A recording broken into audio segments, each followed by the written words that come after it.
आता राज्याच्या विविध जिल्ह्यातल्या ठळक घडामोडींकडे एक नजर. जिल्हा झटपट. गोंदियामधल्या नामांकित कोचिंग क्लासकडून जीएसटी भरण्यात अनियमितता आढळल्यामुळे नागपूरमधल्या जीएसटी पथकाकडून करण्यात आली कारवाई.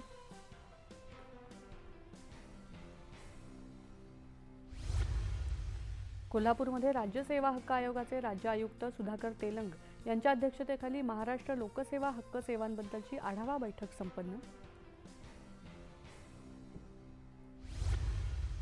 हिंदू मुस्लिम एकात्मतेचं प्रतीक असलेल्या संतश्रेष्ठ शेख मोहम्मद महाराज यांच्या पालखी दिंडीचं श्रीगोंदा इथल्या समाधीस्थळावरून पंढरपूरकडे झालं प्रस्थान.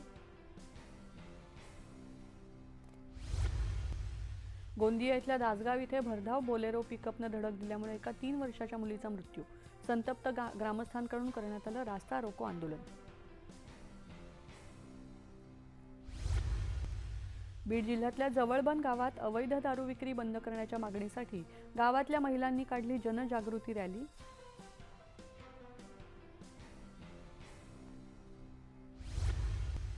कोल्हापूर जिल्ह्याला 2026-27 या शैक्षणिक वर्षासाठी राष्ट्रीय आणि राज्यस्तरीय शालेय क्रीडा स्पर्धांचं आयोजन करण्याचा मिळाला बहुमान.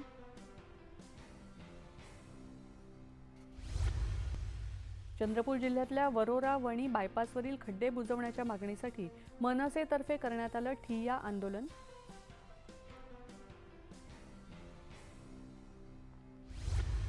आणि नाशिकच्या पंचवटी येथे पंचमुखी हनुमान मंदिरात श्री जगन्नाथ यात्रेनिमित्त विशेष धार्मिक कार्यक्रमाचं करण्यात आलं आयोजन. नागपूर राजघराण्याचे मुधोजीराजे भोसले यांची विशेष उपस्थिती.